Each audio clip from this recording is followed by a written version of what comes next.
Yes. First by water, then by fire. The paper apocalypse is upon us. I told you first 3 weeks ago.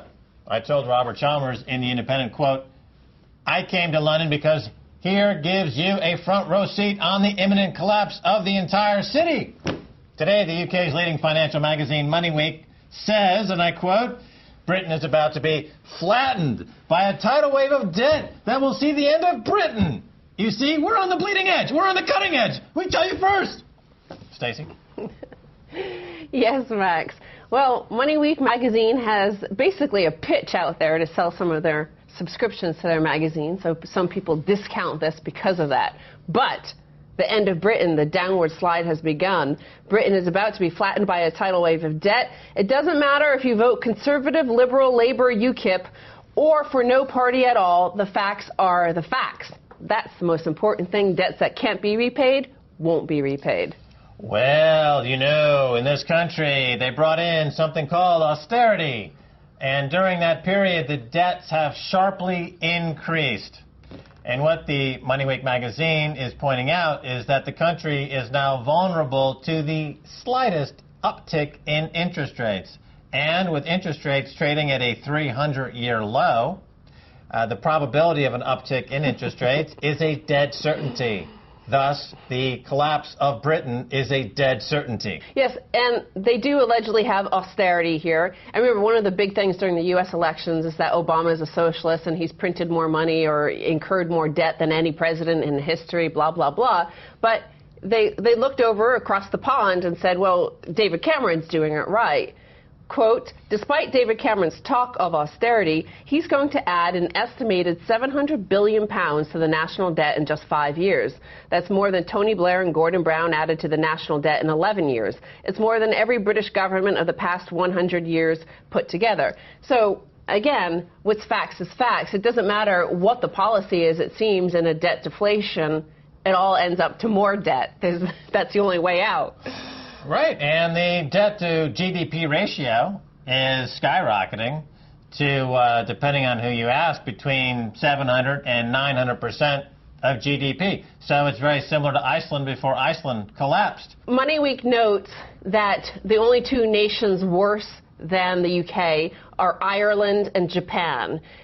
If you add in the private debts and the banking debts to the national debt, what you get is, quote, our total debt stand at more than 5 times what our entire economy is worth. As you said, worse than where it was for a lot of nations that have since collapsed.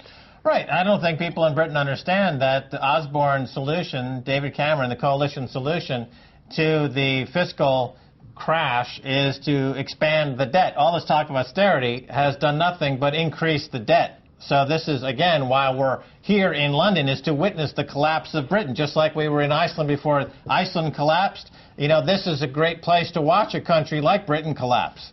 Yes, and if you want to look at one of the horsemen of the apocalypse, or if you see this man in your town, as you said, you're bleeped. Oh, yeah, you're in deep trouble. Deep trouble!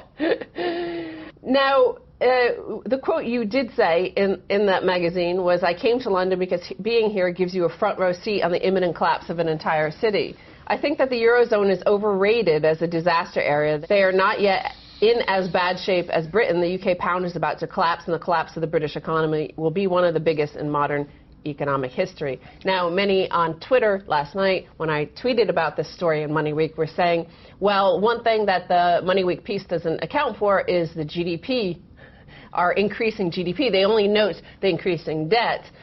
But that is one of the arguments we heard prior to Ireland collapsing or prior to the housing market in California collapsing. There is no expansion in GDP. GDP is completely flat, and it's down significantly from pre-crash. So I don't understand what anybody is smoking if they say the GDP is improving. Plus, the way GDP is calculated, of course, misstates inflation horribly because they don't include food and energy in that calculation. So if you include food and energy in the inflation deflator, which results in the true GDP number, Britain would be -2, 3, 4% right now. But Osborne lies. Just like in the U.S., you have the Office of Statistics there, lies through their teeth, as does Osborne. Osborne is an inveterate liar. He lies about GDP. He lies about the CPI. He lies about productivity. He's a liar. He steals money from the Bank of England through the $35 billion scam, stealing money from the rollover of their debts, as reported in the press extensively. Bank of England is trying to not have him steal that money. He's a liar. He's a thief. He steals money. And he's a posh toff. So, speaking of posh toffs, let's go to Prime Minister's Questions Time from this past week. And regarding these 300-year low yields on UK gilts, this is what occurred in Parliament. Yesterday, the British government borrowed money from international investors at record low levels, saving taxpayers millions of pounds. Does he agree with me this is more evidence our economic plans are working? My honourable friend makes a good point, which is because of the fact we have a credible plan to get on top of debt, to get on top of deficit, to show how we'll pay our way in the world, we have record low interest rates which were described by the Shadow Chancellor as the key test of economic credibility. This is propaganda from David Cameron, because more than half of the bonds that the government is selling is bought by the government. It's called debt monetization, which they don't call debt monetization because they put it through the shadow banking system, the global slush fund, and they say, no, we didn't monetize that debt. It went into the shadow banking system, and we don't know who bought that debt. Wink, wink. The UK government is buying its own debt. So the Tory government, the coalition government, is setting itself up to be in power during the spectacular crash of the gilt market. The bond market is trading at a 300-year high. This is the biggest bubble since the tulip bulb bubble, the South Sea bubble, the Mississippi Company bubble, the Nikkei bubble, the NASDAQ bubble. The UK gilt bubble is the biggest bubble of them all, and it's set to crash right now. Exactly. Well, record low yields are a sign of apocalypse, of the coming paper apocalypse. People are terrified of. They're willing to take negative returns in some countries. It's not a sign of that they're great stewards of the economy. People are terrified. And they also note, by the way, in the Money Week article, they note, and I'll look at this chart here, this is from 2009, the Greek government was able to borrow at 1%. By 2011, they're borrowing at 117%. So it could suddenly turn around in a paper apocalyptic situation. Because the bond market is set to collapse, because it's in the British gilt market, the British sovereign bond market is in a 300-year high bubble. Bubbles pop, the bond market crashes, interest rates go to 6, 7, 8%. If you have a tracker rate mortgage, you're about to go bankrupt. You're about to get eviscerated. You're about to have your guts ripped out by George Osborne because he's a lying, thieving C-word. That's what your fate is right in the immediate term. Ha, ha, ha, ha. And we get to watch it right here. This is more amusing than the Vietnam War. We used to watch those body bags on TV every night with Walter Cronkite. We're going to watch these homeowners be taken out on stretchers. Yes! Now, one of the advisors and the financiers of the Conservative Party, of which David Cameron and George Osborne are members, is Crispin O'Day, the financier. Crispin O'Day, David Cameron is not a leader, doesn't understand power, and doesn't use it. How to use it, he said? Well, look at this financial collapse. What you should do with this, he says, we have got to get the banks working again. That means the end of bashing the bankers. If there is no credit growth, there is no economic growth. The last time we were in a depression was the 1930s, and what got us out was cheap money. We need a zero interest rate and a housing boom. Well, let me explain why this guy Odie or Christy Odie or whatever his cookie name is crazy. That must be his slave name or something. It can't be his parents couldn't have named him that. But the problem is that people don't understand that you can have a bubble in sovereign debt because interest rates can't go below zero, or so the theory goes. And yet 6 countries in Europe right now are offering bonds at less than zero, where you are guaranteed wealth confiscation at -0.5% or so for 2-year paper. We see that in Switzerland right now. So interest rates are actually piercing the zero level and going below zero, which is feeding into this 300-year bond bubble. So yes, your house might have a nominal gain of $200,000 or $300,000 or pounds. However, your entire net worth will be eviscerated, and you'll be on the street without any income whatsoever and having your entire economy shattered. So to look at a house price versus the bond paper apocalypse You know, it's like all the flooding going on in this country. People are being flooded out of their homes. But they're saying, well, I still have that Christmas ornament from 5 years ago, so I'm okay.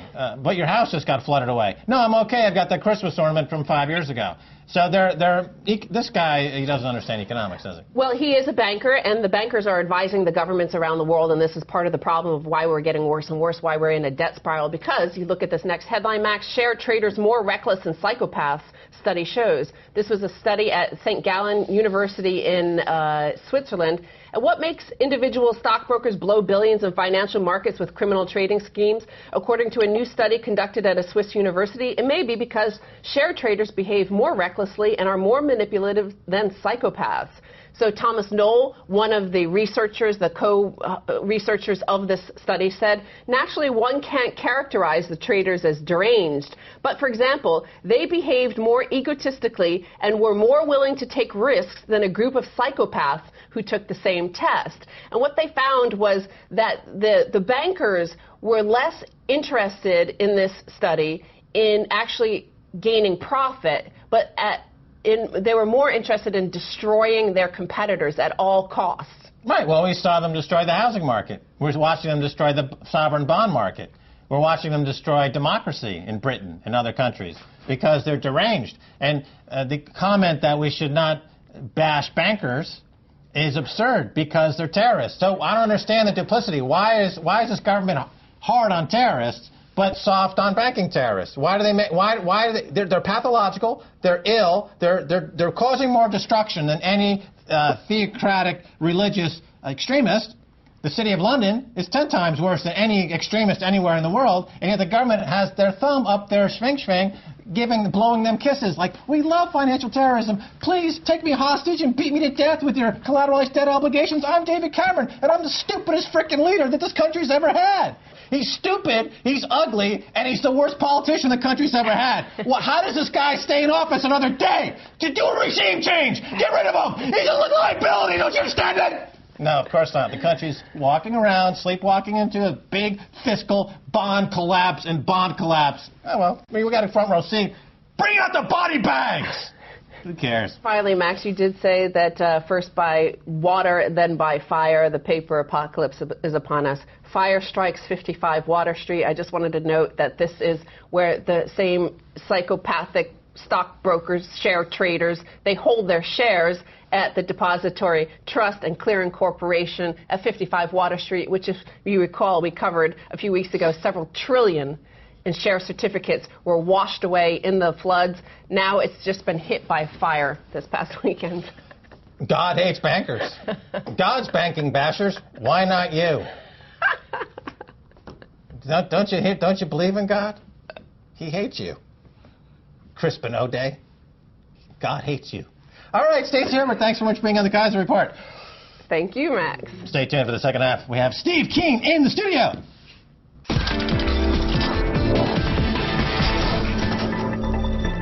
Hi, I'm Max Keiser. Welcome back to the Keiser Report. Time now to turn to Steve Keen, author of Debunking Economics. Steve Keen, welcome to the Keiser Report. Glad to be here, mate. Lovely to be with you in London. I understand that you've become a stripper. I have. Well, you've got some striptease. Yeah, I'm going to do a bit of striptease here. Yeah, let's do the music. Scarecrow is my favourite show like that, with I think Rod Steiger strips off many more layers than I intend doing. Let's check it out. This is a beautiful little T-shirt that I've had. It's been designed by a group in London. I think they call themselves Mad Money T-shirts.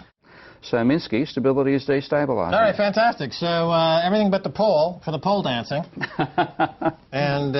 But stability is destabilizing. Of course, this is a theme that runs through your work. Yeah. And that right now we have tremendous stability, quote unquote, in the bond market.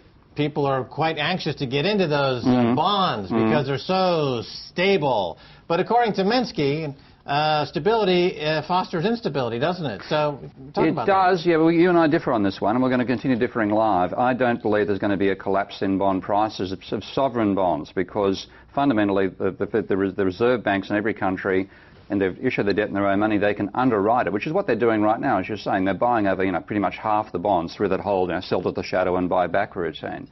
And so long as they continue doing that, they can effectively set that interest rate and keep it there. And the reason they can't let the rate rise is because if they did, the whole rest of the country would collapse, as we both know from the incredible level of private debt, which people, of course, can't get out of and can't manipulate in the same way they can manipulate sovereign debt.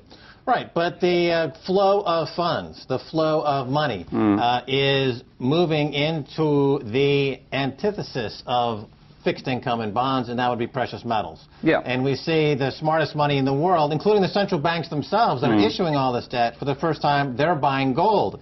500 tons of gold being bought this year. That's a 40-year high. People say, well, the bond bubble is limited because you can't go below zero on interest rates. However, you've got 6 countries now offering rates underneath zero. And you've got bond prices at 300- and 400-year high. So let me ask you a quick question. Is gold money?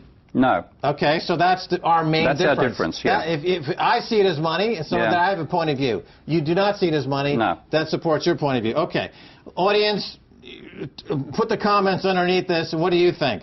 Now, let's talk about the fiscal cliff. We have a wonderful chart about the fiscal cliff.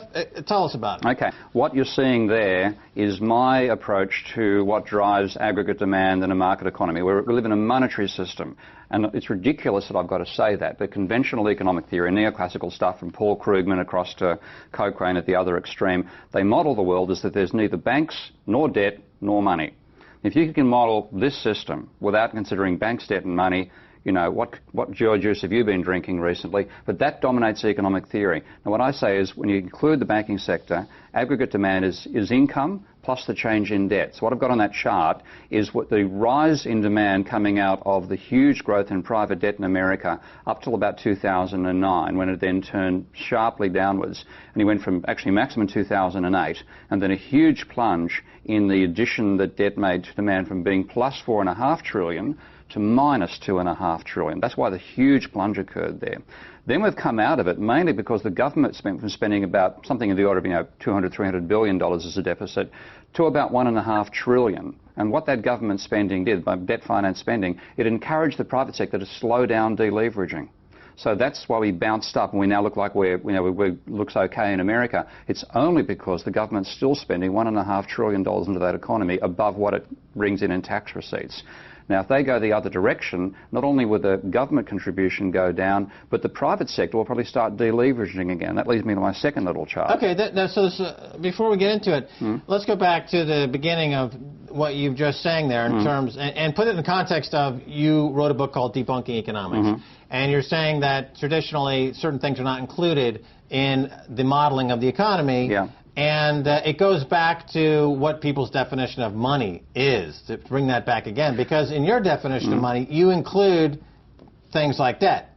I include the capacity of the private banking sector to create money by creating debt, independent of what the central bank tries to do to control them. Right, so that's fundamentally different than what the economists in the pages of the New York Times. Oh, yeah, well, Krugman, when he had that ridiculous slanging match with me on the internet, at one stage claimed that even though banks carry almost no reserves, he said the amount of cash in the economy controls the level of bank lending, because when the amount of cash starts to run out and the cash is decided by the Federal Reserve, the banks will stop lending. But the amount of cash into the system is loaned into existence. Not just that. He's actually talking about banknotes here. I mean, he really was getting desperate to fight against me. And I'm going to try to channel you, Max, because is that okay? What he tried to say was that if you had the banks, if the cash starts to run out, what would happen is the cash manager in a bank would walk up to the loans office and say, hey guys, we're running out of cash in the ATMs, you've got to stop lending. And they would say, yes sir.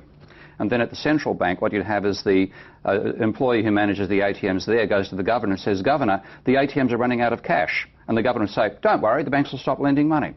My script is a bit like what you'd say, and that is, the loans manager the cash manager goes to the loans desk and says, stop lending. And they say, screw you, buddy, got off our floor. And then at the central bank, when the employee goes up and tells the governor the ATM's running out of money, what? There's a run on the banks. Get truckloads of cash down there straight away. Steve Keen, David Cameron recently used a foreign policy speech to defend the City of London and the military export industry. He argued that it was right for the UK to export fighter jets to Saudi Arabia because every nation has the right to self-defense. Does every nation have the right to self-defense from weaponized City of London debts? This is the thing they're not fighting. As you say, the major conflict on the planet has got nothing to do with a couple of small terrorist cells in Pakistan. It's got everything to do with the impact of the shadow banking system. That's what's actually caused this enormous catastrophe around the globe financially. And the number of deaths that are flowing from that, we're easily going to exceed whatever happened back on 9/11. So our perspective and what we focus on and we see is wrong in our society is completely skew-if. And we have to say that the finance sector, once it grows past the stage where it services entrepreneurs and investment, it becomes a parasite. And we've now got the biggest parasite probably in the history of humanity in this financial system today. Right, so cheap money, artificially cheap money, promotes malinvestment. And, in fact, that's all these guys know about, because they don't have engineers deciding what's a good investment project. They're not out there working out whether somebody should, get funded to send a rocket to meteors to bring back oil. That's being done by independently wealthy capitalists themselves in America. That's the sort of stuff banks should be funding. But they don't. Instead, they fund mergers and acquisitions, leverage buyouts, mortgage-backed securities, and all this, continuous production of derivatives, which is giving us this massive debt overhang without increasing the productive capacity of society. And that's why we're in this stench right now. Right, and it actually causes huge damage and loss of life. Give a perfect example. New York City, the governor of New York could have spent something like, I think it was $5 billion on flood protection for the city, based on the very real estimates of the floods that 98% of all meteorologists predicted would occur in the next 5 years.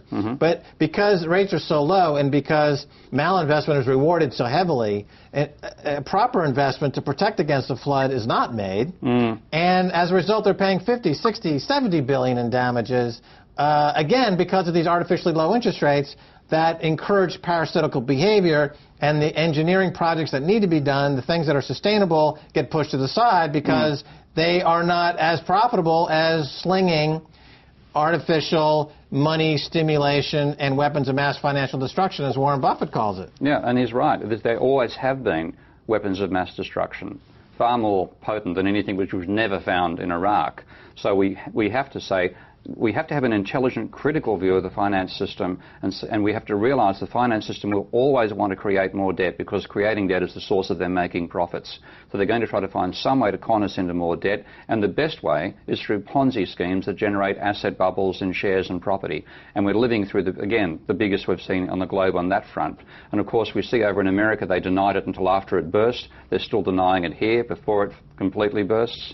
They deny back in my home country. But all this rising debt, all it's really done is inflate asset values, and when they collapse, there goes the wealth people think they have as well. Now, the new government, talking this global problem, countries around the world are facing similar problems. In Japan, new government's coming in. They're saying they want to take away the Bank of Japan's independence. The government wants to completely politicize the central bank, and they want the central bank to start printing money in new quadrillion yen tranches. They want interest rates to be negative, like they are in some countries in Europe, and they want to get the yen, crash the yen, as a way to spur export. Some folks are saying this is like inviting hyperinflation and a crash of the yen. Your thoughts? Economists trying to cause inflation is a bit like balloonists trying to dive into the ocean.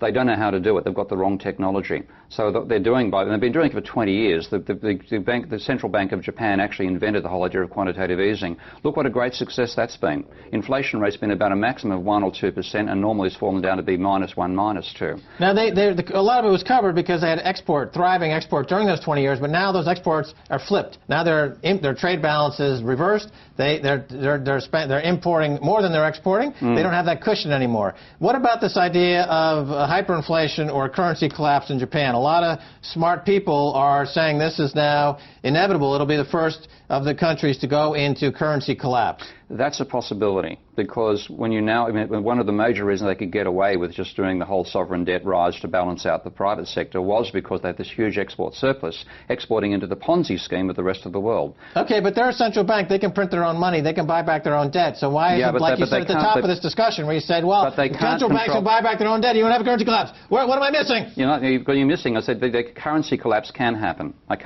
Inflation, I can't see them causing domestically. But a currency collapse, which means they've got to pay more for their imports and their exports cost more, that could become cheaper. If they have a currency collapse, that can happen. Okay, particularly if you're looking at the global market and think of Japan as no longer a safe haven, the hot money that goes there to back their currency will flow out the other direction. Yeah, hot money flows out of the bond bubble into gold, and you have a global bond collapse. What about UK? If somebody underwrites it, you've got the central bank capable of underwriting in its own currency. That's going to stop the effect of a potential raise in rates. If we had a totally domestically, a non-bank system, a non-central bank system, then you could get that collapse in bonds. People wouldn't trust them. Interest rates would rise, as bonds fall. But not when it's backed by the underwriting capability of central banks. All right, Steve Keen. Well, I see you've improved on your pole dancing. Plenty of practice. Shall I do another show? Well, show your breasts again. Here we go. I think the audience would like to see those pecs. That's the Australian way, isn't it? The you're old out there Bondi surfing all day when you're not here. Look at that. Okay, here we go. That's Steve Keen, surfing God. And Minsky, man. All right, that's all the time we have. You can sit down, Steve. All right, and that's going to do it for this edition of the Keiser Report with me, Max Keiser, and Stacey Herbert. I want to thank my guest, Steve Keen. If you'd like to send me an email, please do so at keiserreport@rttv.ru. Until next time, Max Keiser saying bye, y'all.